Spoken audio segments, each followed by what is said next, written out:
Ladies, पैसे फक्त save नका करू, ते ग्रो पण करा. नमस्कार लेडीज, एक अगदी सोपा आणि ऑनेस्ट क्वेश्चन विचारते. तुमचे पैसे तुमच्या भविष्यासाठी तुम्ही सिक्युअर करतायत का, की फक्त अकाउंट मध्ये बसून वेटिंग करतायत का?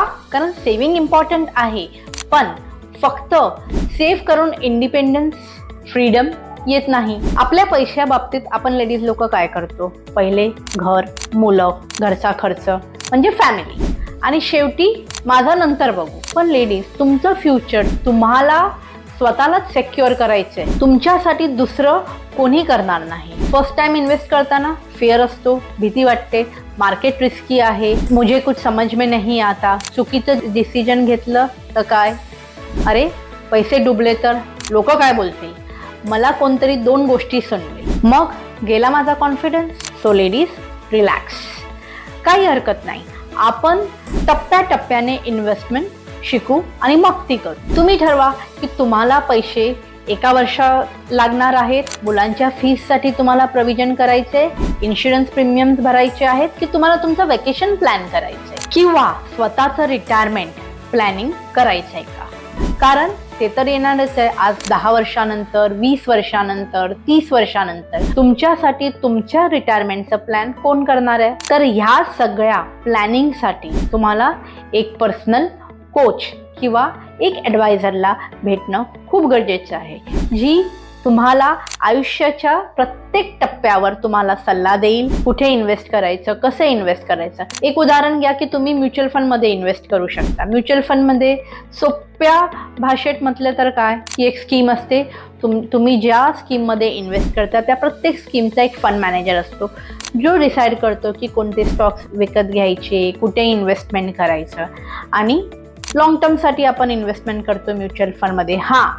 पण म्युच्युअल फंडमध्ये रिस्क आणि रिटर्न्स हे दोन्ही असतात. पण सगळेच पैसे आपण जर रिस्क मध्ये टाकले की आपल्याला जास्त रिटर्न भेटायला पाहिजे, तर ती ॲडवाइस चुकीची ठरेल. आपल्याला असं प्लॅनिंग करायचंय की आपल्याकडे लॉंग टर्म साठी पण पैसे असतील आणि शॉर्ट टर्म साठी पण पैसे असतील. मग समजा तुम्हाला इमर्जन्सी आली, मग तुम्ही काय कराल? म्हणून त्याच्यासाठी तुमचं emergency planning, liquid fund planning हे पण असायला पाहिजे. ते तुम्ही सेफ मध्ये नक्कीच करू शकता. तुम्हाला रोज मार्केट बघायची गरज नाही, तुम्हाला टेन्शन घ्यायची गरज नाही. बस जेव्हा पण तुम्ही तुमचं इन्व्हेस्टमेंट प्लॅन एका ॲडवायझर बरोबर बसून बनवता, तर सगळ्यात मोठं इम्पॉर्टंट आहे तुमचं डिसिप्लिन आणि पेशन्स.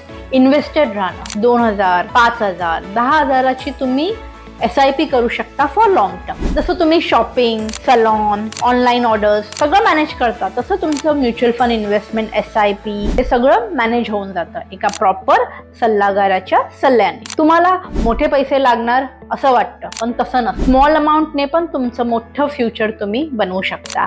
मार्केट अपडाऊन होणारच आहे, रिस्क आहे, पण ते रिस्क समजून घेणं आणि मग इन्व्हेस्टमेंट करणं हे खूप गरजेचं आहे. पण SIP मध्ये या गोष्टीचा की मार्केट अपडाऊन होणार आहे हा प्रॉब्लेम नाही आहे, ते एक ॲडव्हान्टेज आहे. जेव्हा कधी मार्केट खाली जातं तर तुमची SIP हिट होते, तुम्ही जास्त युनिट्स बाय करू शकता, आणि जेव्हा मार्केट वर जातं तर तुमचं इन्व्हेस्टमेंट पोर्टफोलिओ ची व्हॅल्यू पण वाढते. आणि लॉंग टर्म मध्ये मार्केट जरी वर खाली झालं तरी तुम्ही जर इन्व्हेस्टेड राहाल तर तुमच्या लाईफच्या गोलसाठी तुम्हाला खूप उपयोगी पडणार. स्मार्ट वुमन बना, पॅनिक होऊ नका, प्लॅन करा with a proper adviser. Mutual funds म्हणजे फक्त रिटर्न्स नाही, ते आहे तुमचं फायनान्शियल इंडिपेंडन्स. पैसे सेव्ह करणं चांगलं आहे, पण पैसे ग्रो करणं पॉवरफुल आहे. ते करण्यासाठी तुम्हाला निश्चितच सल्लागाराच्या मार्गदर्शनाची गरज लागू शकते.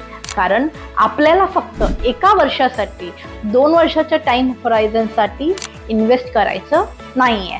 आपल्या पुढच्या आयुष्यात वेगवेगळे लाईफ गोल्स आहेत, त्यासाठी समजून सवरून तुम्हाला प्लॅनिंग करायची आहे. कोच तर लागणारच ना. प्रॉपर तुमचं इन्व्हेस्टमेंट प्लॅनिंग तुमच्या हातात आहे. कोणावरतीही डिपेंडेंट न राहता, कोणतेही टिप्स न घेता तुम्ही तुमचं फायनान्शियल इंडिपेंडन्स निश्चितच बिल्ड करू शकता. धन्यवाद. हा व्हिडिओ जरूर लाइक करा, शेयर करा, सब्सक्राइब करा. Mutual fund investments are subject to market risk. Read all scheme related documents carefully.